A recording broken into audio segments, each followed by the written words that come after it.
Test. What's up, everyone? How y'all doing? Hello, hello. Put your hands together real quick for joining us this evening. I'm proud of you guys. Yes. All right, so real quick, something that we like to do here at AIB, the Arts and Industries Building, we like to do this chant with you all. Are you ready for this? But first, you got to loosen up. Just take the arms, wiggle. Wiggle, Yeah, wiggle, there wiggle. you go. Wiggle, wiggle, wiggle. Okay. All right, so repeat after me. We rocks the party that rocks the party. We rocks the party that rocks. Okay, one more. No. Let's try it again, y'all. Is Ready? the sun not out today? Let's try it Are we again. No, not it's having a definitely good out. spring day? It's definitely out. Let's try it again. You ready? Say, we rocks the party that rocks the party.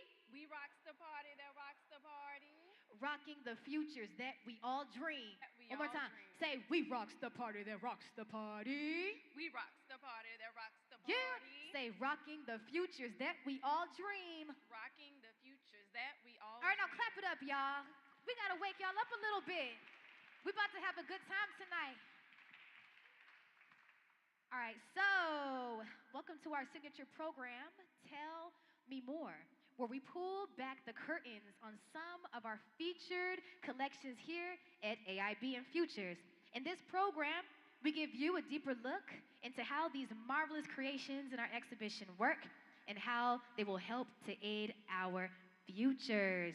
How much time have you spent frantically scrolling through your work email while waiting for your shared ride into work? What if instead you took a moment to reflect on upcoming obligations and imagine how you'd like your day to look? Some may view taking a moment to sit in your daydreams as a waste of time. But Emmanuel Golub, who we're going to be introducing in just a second, is joining this stage to show you how his robotic arm installation can help us reimagine that perspective. Okay, before we introduce Emmanuel Golub, can we give him a warm welcome? Just start the claps right now. All right. Golub introduces us to, okay. He's a little shy. You guys got to get a little louder than that. Then he'll come out. All right, there we go. Golub introduces us to Doing Nothing with AI, a featured object in AIB's Futures exhibition promoting the unassumed effectiveness behind doing nothing. Studies show that positive touch points between daydreaming, creativity, and problem solving. Doing Nothing with AI amplifies these findings by combining live body feedback and adaptive robotic choreography to highlight the power of a wandering mind. You said a whole bunch. I did. A whole bunch. All And you I'm, need to I'm know hoping is that these two are going to help us to demystify that, all right? Because I don't even think I understand what any of that means. All right, but I'm excited to find out and explore it together. So first up, we want to make sure that we thank Accenture for sponsoring this program. Give it up for Accenture, y'all. Clap it up. You better clap it on up. And who else? And we want to thank our live streaming sponsor, NBC Comcast, for making it available for our guys at home to watch this evening. Absolutely. So let me just introduce Emmanuel real quick. Let's clap it up for Emmanuel. Ha, ha, ha. Clap it up, clap it up, clap it up, clap it up for my homie. So, with his art practice, Emmanuel Golub bridges aesthetic research, human AI interaction, neuroscience, and robotics. Golub graduated from the University of Applied Arts, Vienna, with a diploma in design investigation. His work has recently been exhibited at Ars Electronica and Science Gallery Melbourne, among others. Currently, he is in residency at Mindspaces, and European Union research project in the STARTS Initiative framework. Give it up for Emmanuel one more time, y'all. Who else we got? And we cannot forget our woman of the evening, the moderator, one of our favorites, Emily Grassley. Emily Grassley is a science communicator and writer, video host, and educational media producer. She was the first ever Chief Curiosity correspondent for Field Museum in Chicago, creating more than 200 episodes for the popular natural history themed channel, The Brain Scoop, and has received numerous accolades of her work, including the American Alliance of Museums Nancy Hanks Award for Professional Excellence. Not only, she also has her own butterfly named after her. Ooh. So check this out. During this program, it's extremely interactive, y'all. We want to make sure that we give Emmanuel and Emily a chance to dive deep into the Doing Nothing with AI piece. We're also going to give you the chance to be able to ask the questions that you want in order to learn more about the piece. In order to ask your question, we're going to showcase a QR code on the screen. You And also have a QR code on the back of your seats. Okay.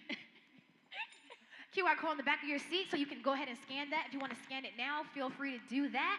And type your questions into the application that you see appear on your screen, and we'll be able to jump into your questions when we conclude the program. Are y'all ready for this? Yeah, excellent. Yes. So let's go ahead and pass it over to Emily to get this program started. Yes. Thank you, thank you. Thank you all for being here. Thank you to Accenture, thank you to Emmanuel, thank you to our people at home, thank you to our ASL interpreter, and thank you to the AIB team for bringing me back here to talk with Emmanuel about what I think is one of the most interesting interactive things I've ever interacted with, doing nothing with AI, the sculpture installation. Yeah, thank you so much. I'm so happy to be here and looking forward to our conversation. Yeah, me too. So, all right, so we're going to talk about the installation that is featured here in the exhibit. But before I want to get into that, I want to talk to you more, Emmanuel, about your background in particular. So, you're an artist. You consider yourself an artist. Do you also consider yourself a designer, an engineer? Like, what are the intersections under which you feel like you fit? It's a very hard question. I would more start the way of how I got to this point. So at first I got trained as a carpenter. I was working a lot with wood, but once I achieved that to a certain quality, I was like thinking I would like to work also with other material. And then I was studying industrial design at the University of Applied Arts in Vienna.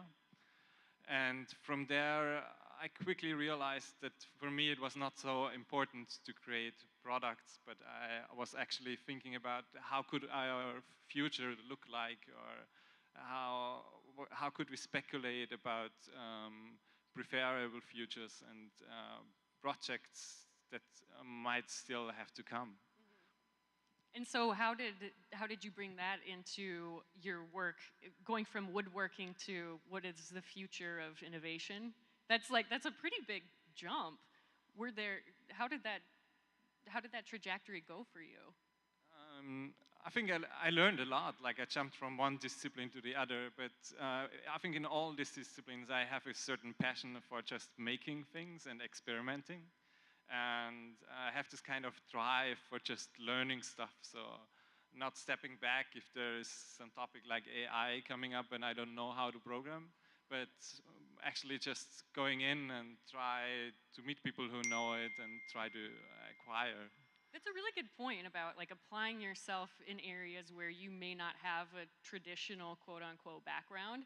You know, you say like woodworking to design, like it might feel like a big jump, but these are all skills that we can learn, right? It's so long as you have sort of that passion to go out and find the resources to do so.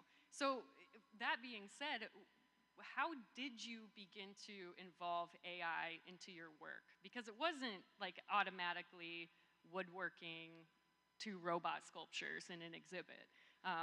What were some of the first art pieces that you focused on in terms of just human interaction with the elements themselves?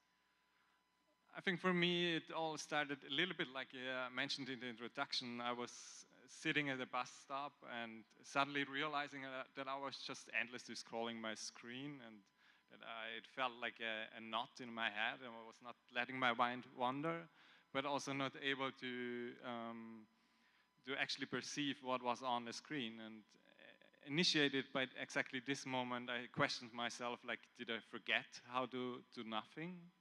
What happens in my brain if I do nothing? And what kind of aesthetic stimulation can still bring me to this point? And exactly here, I brought one of my first projects. We have a video of it. Yeah. Yeah, that we can show, because it really, I think it is a great example of just slowing down in general, and people slowing down in a space. So, so can you talk through what's happening? Yeah. So it was still back then when I was doing speculative design, so it was a speculation about a doing nothing ritual in public space. At that point of time, I was creating tools for geometric motions, which might make you look and stare for a while and also interactively do nothing together. On purpose, I performed it in public space. So the people who are actually swinging and swirling, those are part of the exhibit themselves, Yes, technically? exactly. And how did you see the people walking through the exhibit interact? Because we just saw some people, it seems like they kind of darted. What were some of the interactions you were hoping for people to have? I think for them it was a little bit a confrontation about how the public space could be used in another way. And here at the special moment when we were documenting it, they were feeling a little bit insecure. But afterwards, they were also approaching the different kind of performers and having an interest in the tools. For me, this was this first point where I started to work with the notion of doing nothing and the potentials it could have. So what was the next step then? So you have people in an exhibit who are sort of creating the experience for other people, but it does require that you have people as the mechanism. And so I think the next iteration is, well, can we take the human element out of the doing nothing as part of the performative piece and hand that over to a robot? Yeah, for me, the discussion about doing nothing or the definition of doing nothing has like, there are several definitions out there. And it also quite nicely connects with robotics and industrial automation. Automation. Because our industry is changing, so robots are taking several jobs, and there's the fear that we actually will have to do nothing. But at the same time, there is this potential out there that letting your mind wander or daydream could be a source for creativity, but certainly also is needed by our body. So I wanted to create this link and employ a robot to actually do nothing, but not only do nothing for its own, but also for a wider public and inspire to just watch and stare. Yeah, because you mentioned something I think earlier when you and I were chatting back there, is that we make robots to do something for us. You know, we're at a point where speculative, like, you know, forward-thinking, robotic, abstract stuff just isn't how we're applying our knowledge of robotics. But this was your example of like, no, let's make a robot that does nothing. And I think we have a video of that, too. Let's have a look. Yeah. And then there's a little bit of delay, but there it is. So what are the mechanisms happening? What is this installation showing us? So first, maybe I just want to tell you the wider context. So the work is called Robots Doing Nothing, and it speculates about a society where people are paid for doing nothing by the Ministry of Economy, because there is an economical value in making people daydream. And then there are several public art sculptures out there using industrial robotics like they are used in the car industry.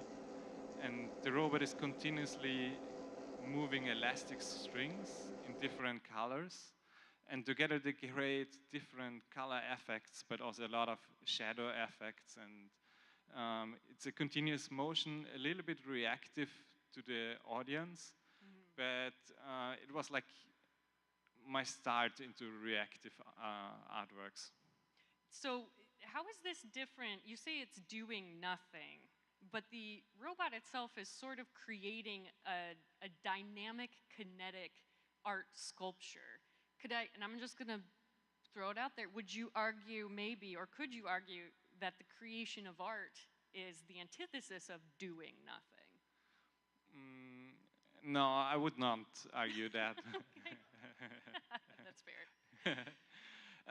For me, I think it plays with with our image of what we think robots are for out there, and it also plays like the title has a robot and a comma and then a doing nothing. So it also plays still with the use of the robot to make others do nothing. So there's a double meaning in it. And I try to play with combining both. Well, that's what you're trying to do. You're trying to challenge people's perception of what doing nothing looks like. Because there can be a passiveness to doing nothing, but it can also be very intentional. I think maybe that's what you're trying to get at, is the intentionally doing nothing. Is that fair? I think it's a good point about defining the different concepts. So I think for me, like doing nothing can be understood as a move of resistance to a collective understanding of doing. That could be like a strike, like a lot of employees start to do nothing. But it could be also a very personal move because you know that your body is at the limit and you feel the need for doing nothing. Also, I would argue that we should feel the need for doing nothing before this point is reached. And then there is a third definition, which is looking on the brain processes in our head. And there is a unconscious decentral brain network, which is called a default mode network. And that's always active if we are not actively following a task. So whenever we are not concentrating on a certain goal, this unconscious network starts to work. And it's a very beautiful network because it connects the short-term memory with your long-term memory and some core aspects of your brain. And it starts to search for patterns between your short-term experiences and your long-term experiences. And then just from time to time, something pops into your consciousness. And I think all of us know that moment when suddenly we make this link we couldn't think that it is there. And the same network is also very important for autobiographic reflections or expectations about environment or social other people out there. So it is this idea of, throughout our lives we're collecting information one way or another, but it is really through these moments of quiet where some of those links make sense in a way that they might not if you're constantly focused, constantly task-driven, this sort of like day-to-day endless scrolling, checking email, everything is optimized in our life. And I think this is maybe being like, we can't optimize our creativity out of its own organic way of happening. Is that close? I think we are trying to do so, but I think at the same time as we try to consciously optimize creativity, we are losing a large like a potential we have within us. So when you try to link things actively, you usually go the same traits, and you might find what you're actually looking for. But when you try to also let your mind wander, some patterns will come up and you could daydream about something that is not that real at all, but you could maybe get something out of it. Yeah. I love this idea too that we're talking about, like, the neurobiology, because I think this is another great segue into actually talking about doing nothing with AI, which was, and this was one of the first videos I saw on your website. It blew my mind. I play the violin, and so this video is personal to me because it's a violinist actually performing in conjunction with this robot. And I think it's kind of hard to explain, so we'll show a video of it, but I love this so much.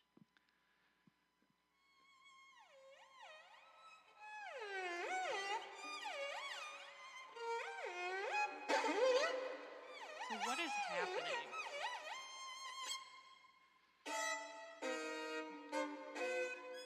So this is like a co-work together with a composer, Amin Saniai. And it builds on my work doing nothing with AI. So doing nothing with AI is a robotic art sculpture that tries to search a moment of doing nothing together with its interactant. In that case, the interactant is the violin improviser, and he is wearing this EEG mask. So in real time, the art installation is measuring the brain activity of the musician, and it's a kind of dialogue between both, because the robotic art installation tries to activate the doing nothing area in the musician, but the musician actually wants to improvise violin. So, and his task is to improvise violin based on the movement of the sculpture. So the two of them, they are in this kind of dance with having different goals, but at the same time performing together and reacting on each other's body, and not finding this common goal, but somehow evolving in a direction. I just love that because again, it's like the doing nothing thing, but there are so many things happening in the process of doing nothing. You have a composer, you have a violinist, you have a performer, you have the videographer, you have doing nothing, you have your concept behind it. So how can you really decouple all of the things that have to do something to end up with doing nothing?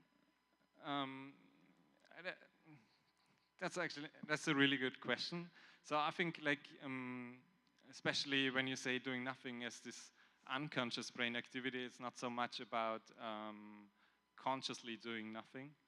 And it definitely is a question that if you actively perceive an artwork, if you can reach that state.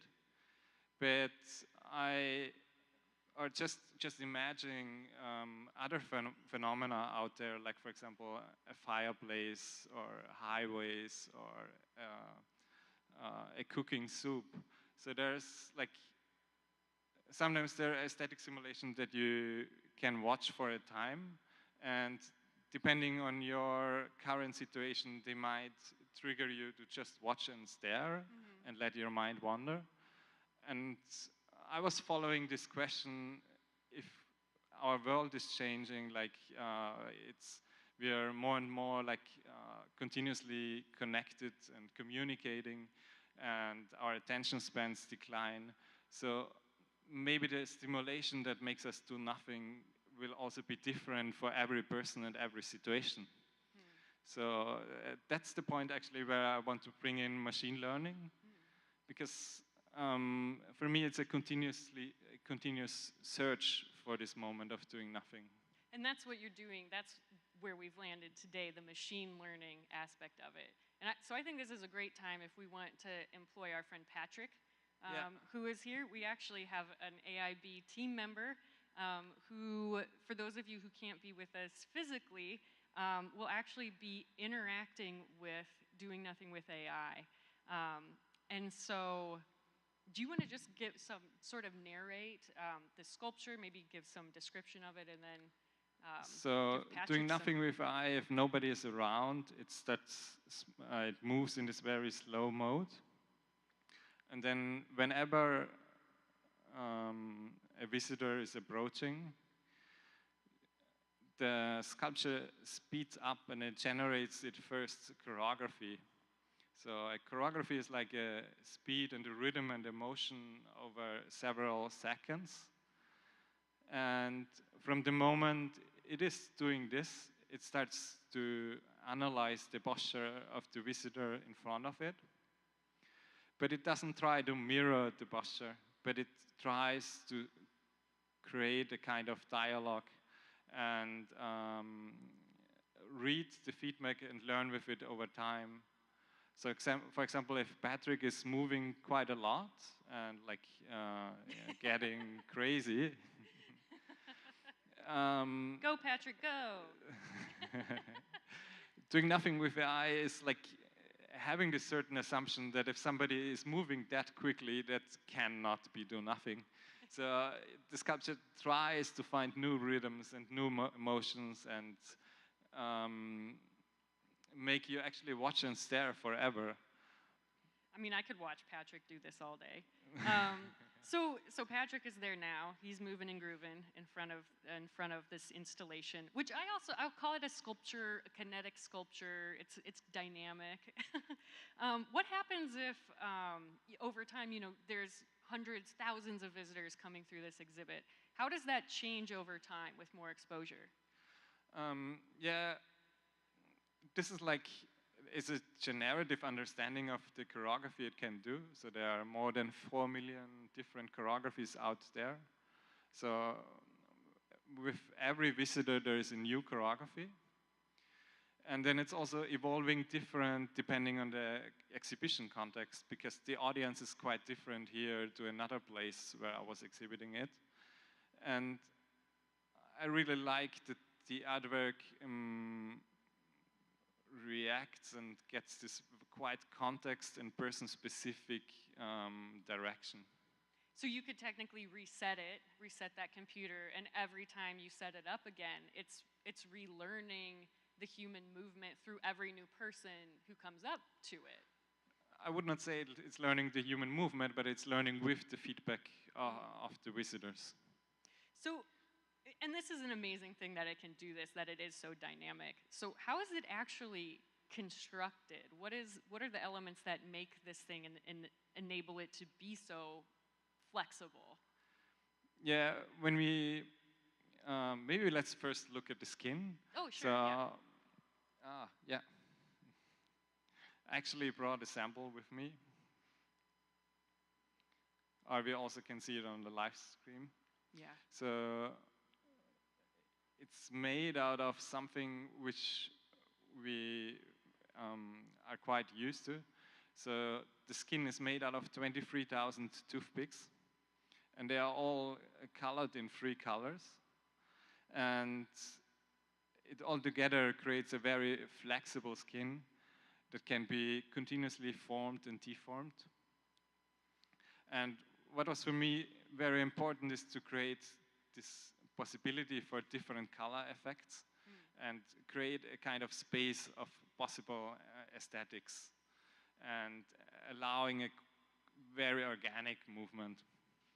So are those colors picked arbitrarily, or are they picked just to give, was it an aesthetic decision purely? It was inspired by by underwater animals, but at the same time also by social media animations. So for me, with Doing Nothing with AI, I'm very much also looking closely about how our way of perceiving is changing together with digitalization, and here especially with social media. So also this was a kind of motivation. Really? Like social media? Yeah, like when I was creating this world, there were a lot of like these endless satisfactory animations out there. And I wanted to create something physical which combines a similar logic but gives you this bodily presence. Wow. And so that thing is actually just toothpicks? Just toothpicks. So, but another thing that I think is cool about this is like you weren't the one to place each of those toothpicks. And for my first prototype, I really did.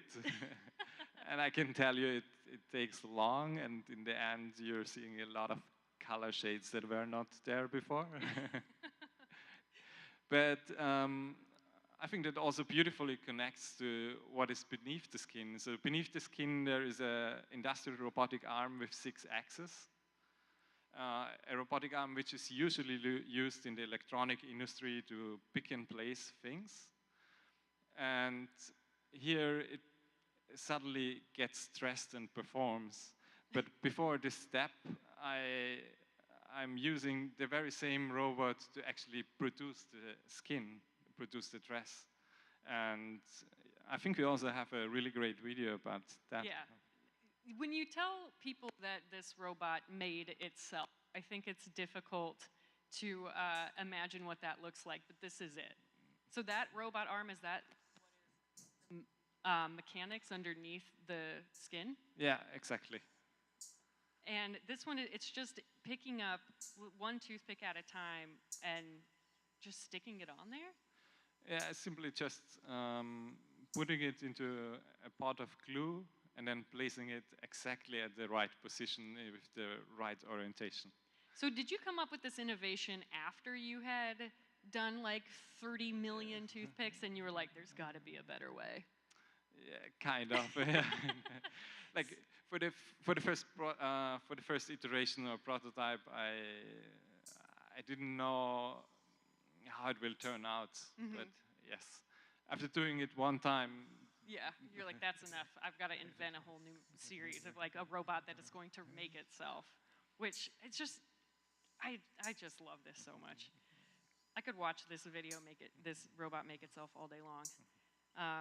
It's mesmerizing, but I can't do that. I have questions to ask. Okay, so what are some of the challenges that you anticipated running to with this sort of thing, or that you did? And I say challenges, and they could like logistical challenges, conceptual challenges. What are the things that surprised you about doing this work?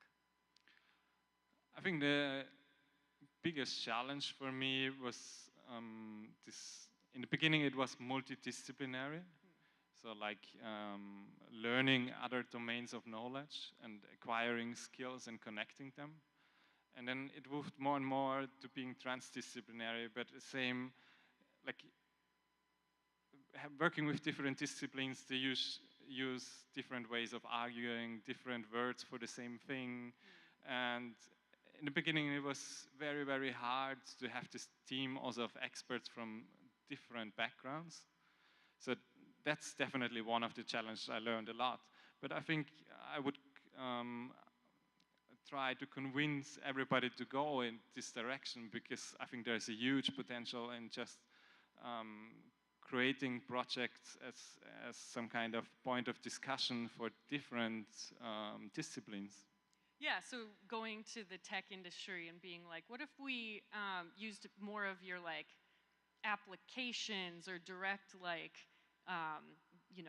products that are being made for consumption for a purpose, and then be like, hey, engineers, go talk to these contemporary artists and see what happens. Is that sort of what you're talking about, bringing people from different backgrounds together? Yeah, kind of. And I think it's also like it's very hard to find somebody who is able to program an EEG device and looking into neuroscience, and it's very hard to find someone who is programming artificial intelligence. But then it's nearly impossible as an artist to find somebody who can do both. Yeah. So creating these bridges conceptually as well as on the data level, that was a huge challenge.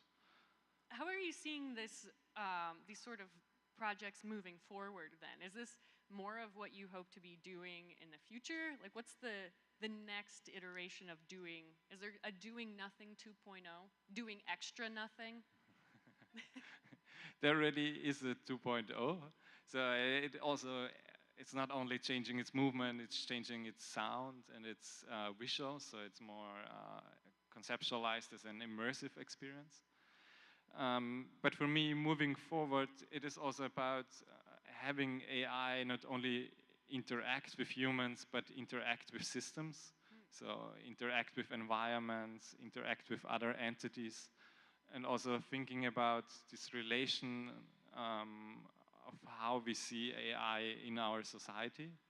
So I think what is kind of really beautiful here in the Futures exhibition is that people approach my work, and in the beginning they try to control it, they try to direct it, and then they make the most amazing dance moves. And at some point they realize that the sculpture is not following their guidance, but still it's interesting enough that they go this extra step and they're open to just relate with the artwork and enter this kind of dialogue. And this is a very interesting direction for me, because I think we are just at the start to think about how artificial intelligence could interact with our lives, but not only with ours, but with the environment or in a wider system. I love that response, and this made me think of something too, and one of maybe the misconceptions I think that I had when it comes to like doing nothing or the interacting with the sculpture. It's fascinating. I'm intrigued by it, but I would be lying if I said it didn't creep me out a little bit. It is a little creepy, you know? I think people are like, it's trying to like learn my movement, it gets smarter, it's building itself. Are we going down a very scary route here with robots? I've seen Battlestar Galactica. I know what happens when we give robots a consciousness. Do you think any of that science fiction kind of overlaps with what you're doing, or is it more of like a... No, I think we're far away from any consciousness. But already today we're using AI in very different ways. So we're using it as a tool, but at the same time we use it as a chatbot we interact with. And I think there are also way more ways of dealing with it. And we certainly have to explore them and also make them experienceable for an audience. So I'm super happy that people, visitors here to Futures, take this chance and interact that much.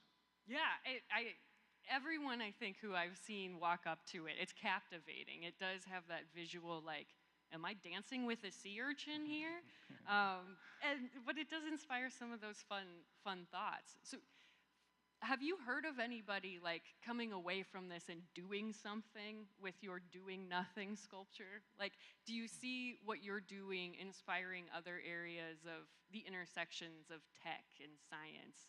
Or just how people in exhibits, I guess in general, just see themselves how they interact with exhibits, or seeing themselves as a part of it in addition to the installation itself? I asked like 500 questions in that long, yeah.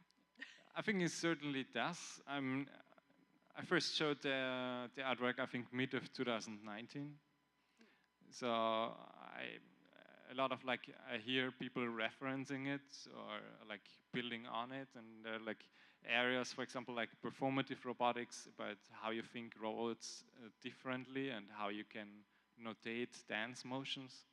Or there's the area of interactivity. So there's like, I think it's an interesting project because it has so many different connections. I love this. If you were going to make another something like this, and you mentioned it like going beyond just the exhibit space, expanding this out, what does that look like for you? Quite now, I'm doing a lot of experiments about durational robotic performance also in natural landscapes or in outdoor. And for now, documenting them with video, but also thinking about how I could translate it into an exhibit. So I think it's still like a new space. There's a lot of potential to go in. I would love to see an entire room of these things, and after, you know, people get to interact with them, what if you take the human element away and just leave all of the robot sculptures together? What do you think would happen? Do they just start moving in unison? I don't think so. Like, at the current point where we are with machine learning, it's still a lot about people are programming those things and defining the kind of framework the machines are acting within.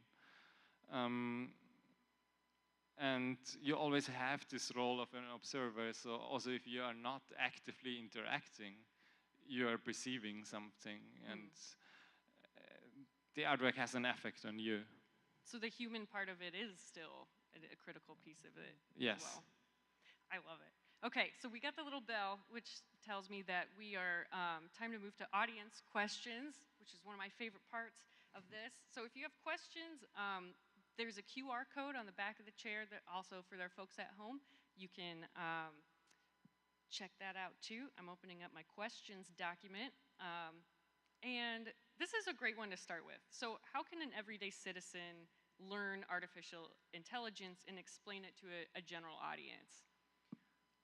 Mm, I think what I'm like very, very happy about is that knowledge about artificial intelligence got more and more accessible recently. So on one hand, there are tools out there where you can, you do not have to code at all. You upload 100 images and you generate a similar one. Or you enter a text and you continue it. So I think at that point, it suddenly is not about knowing how to program, but what and why are we doing this, and what's the concept behind. And for me, it would have been important that it happened already earlier, because I think art is like the foreground of, or it could be like a foreground for any research. And I'm very positive that right now this space is providing more knowledge and artists can easily move in. So I would just advise to go on the web and search some of those tools, as well as follow some YouTube channels. You mentioned something that I forgot to ask you, but I want to touch on, which is we're here talking about tech and art and science, and you said basic. Like, that makes me think of basic science. When we fund basic science, oftentimes it's to try and collect more information, but without like we're going to study this one thing and come up with a very direct conclusion and move science forward that way. A lot of basic science is just, we're just going to fund this, and maybe 50 years from now, we'll learn RNA vaccine research, and it's going to create, you know, whatever it ends up being. But what you're talking is sort of like the basics of art, and if you can take that a little bit, and what's sort of like what's going to happen if you put this technology out there and what grows from it. Are there similarities there? Yeah, I'm a little bit, I'm doing my PhD in artistic research. So I also have a lot of thoughts about how we relate to scientific research. And for me, scientific research always goes this extra step where there still is some kind of scientific foundation. But then in artistic research, it is possible to go 3-4 steps further. And usually you don't know the direction in the field you might not know the direction in the field you're going in. But it's such inspiring to get this experience and also to materialize it, to conceptualize it, to have something concrete to talk about. I love it. Another audience question that's a really good one. Do you view AI as something that should serve humans? The discussion makes it sound like it'll be on its own entity that we can interact with. I think there are several ways on how we can, how AI is going to interfere with our world. So for a lot of aspects, like the way we use it in machine learning today, it's more some kind of extra tool. But with this technology, there also comes a different kind of understanding of data and logic. And as this kind of understanding of data is quite different to our understanding we have right now, I think we also have to think about ways of how we create AI which is following certain values for the social good, for example. But I think we also have to experiment or think about how we can give it some kind of freedom to act, because controlling something you don't understand, because it's not, it doesn't follow the way our logic is currently built up. This is kind of hard, and I see there several roles in parallel. This is another good question someone asked. So we can see the concept of doing nothing show up in art or conceptually, but how does the concept of doing nothing show up in our daily lives? I think if I showed up to my work and said, hey boss, I'm doing nothing today and it's going to be productive, that might not translate. So what does it mean to do nothing in work, for instance? But I think that's a very interesting topic, and it connects to our working culture. So we are not accepting this need for nothingness. But on the same point, we see that a lot of employees, workers out there are facing their limitations. So they cannot go any further. But so there certainly is a kind of need for that.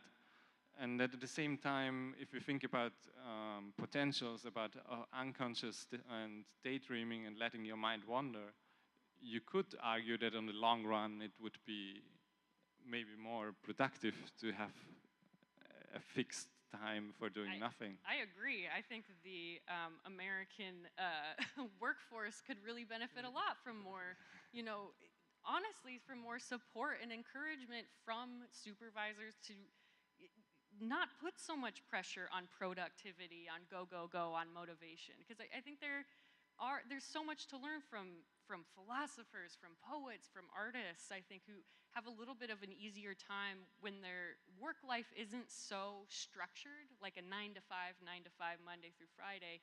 Because as an artist, I think maybe this is why I love art so much too, is it almost like you give yourself permission for your mind to wander.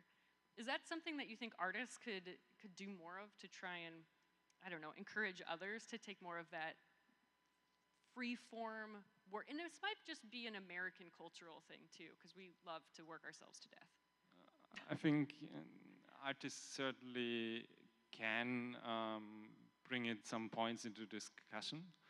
And I also see it quite positive that there is a certain direction to experiment with different working models, like less days per work or take as much holiday as you want. But at the same time, I think this alone doesn't change anything if there is this working culture of you have to perform, and you have to perform on the short run and not on the long run.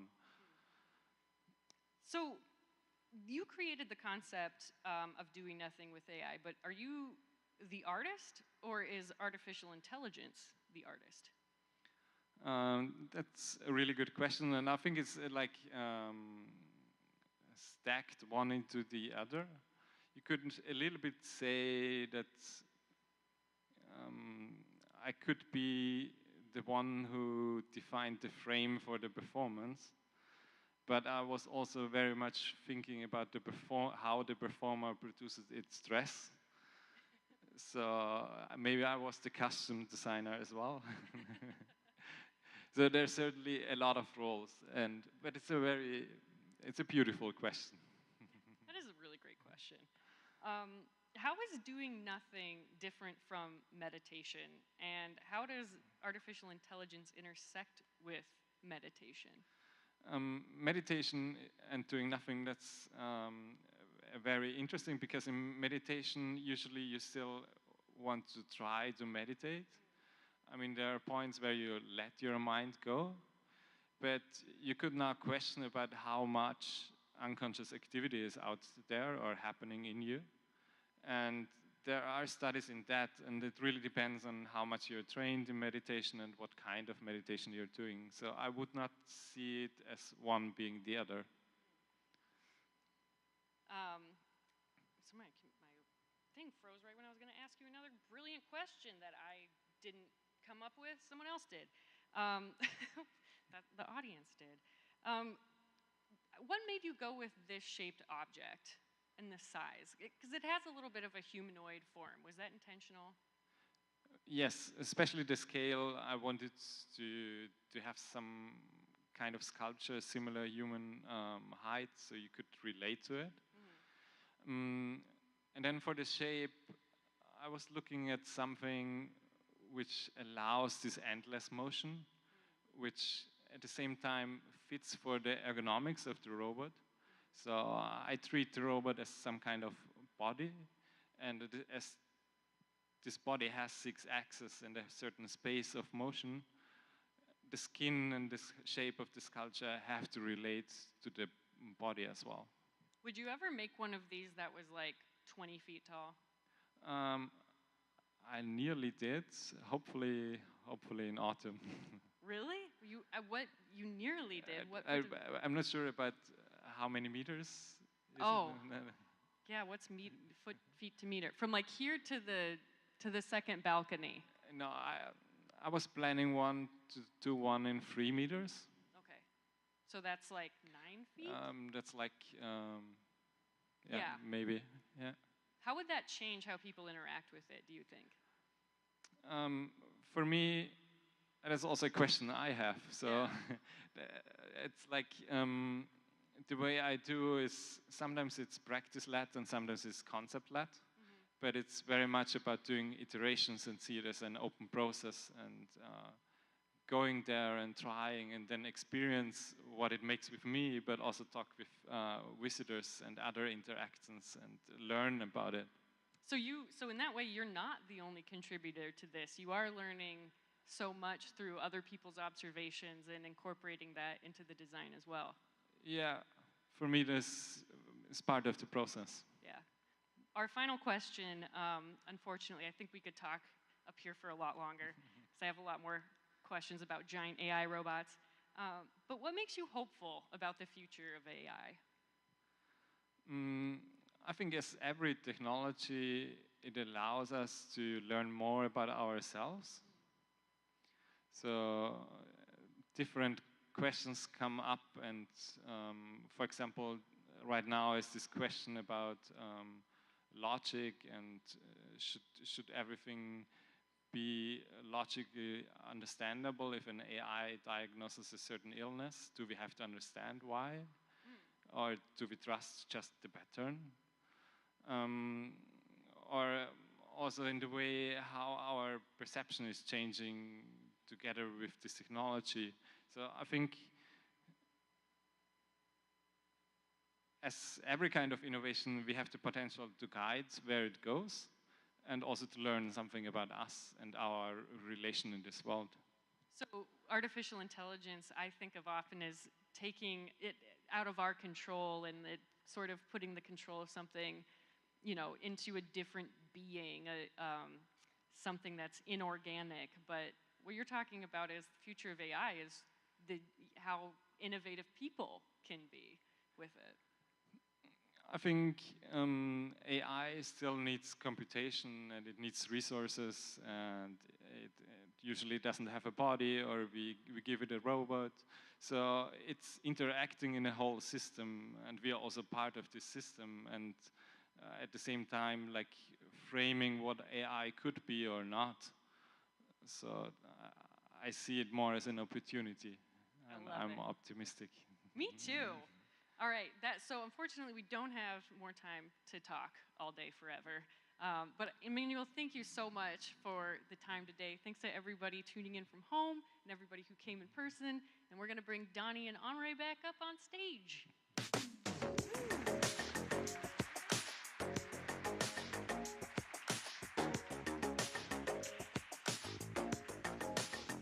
Hey, there we go. What's up, y'all? Yo, let's clap it up for Emily. And for Emmanuel. Thank y'all so much for joining us. This was an exciting conversation. How'd you all like that? Yes. How can we find out how people felt about this? All right. Now, this is the last time we get to use the QR code, so take out those phones again. Oh yeah, take them out. I see you staring at me. Let us know how you feel about tonight. Give us one word. I'll read a couple of them. I'll read a couple of them out. Man, if you can pull up the Mentimeter, please.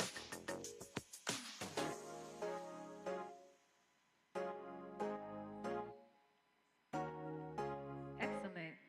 All right, why don't y'all shout it out? Give us one word to describe how you felt about today's program. I see awesome, insightful. Any other words out here in the audience? And if you're online, please make sure you type it in the comment box. And while you guys do that, we'd like to thank our sponsors for this evening. Once again, to NBC Comcast for the live streaming to allow all of our participants to be online and watch this amazing event today. Excellent. We want to also thank Accenture for for sponsoring this program. Thank you so much, Accenture. Let's clap it up real quick. And we want to make sure that we remind you to check out our vending machines in the back. If you want to purchase some Futures merchandise, you can go ahead and hit our vending machine before you leave. And the last thing is make sure that you check out Doing Nothing with AI before you head out. We have some amazing programs lined up, so make sure that you follow us at Smithsonian AIB on Instagram and come through and check out the Futures exhibition when you have time. All right? And don't forget, next week, we are doing the future of sustainability. We have a whole Earth Day weekend celebration happening. You want to tell them about it? Yeah, we're going to have a silent disco. We're going to have a Futures food market. What else are we going to have? We have panels learning about our future cities and the future of transportation as well. We'll have some activities for youth and families. It's going to be an entire weekend celebration, so make sure you come out with us on Friday, Saturday, and Sunday. And until then, we'll see y'all next time. Thank you so much for joining us. We appreciate y'all for being here with us tonight. Have a good evening. Thank you.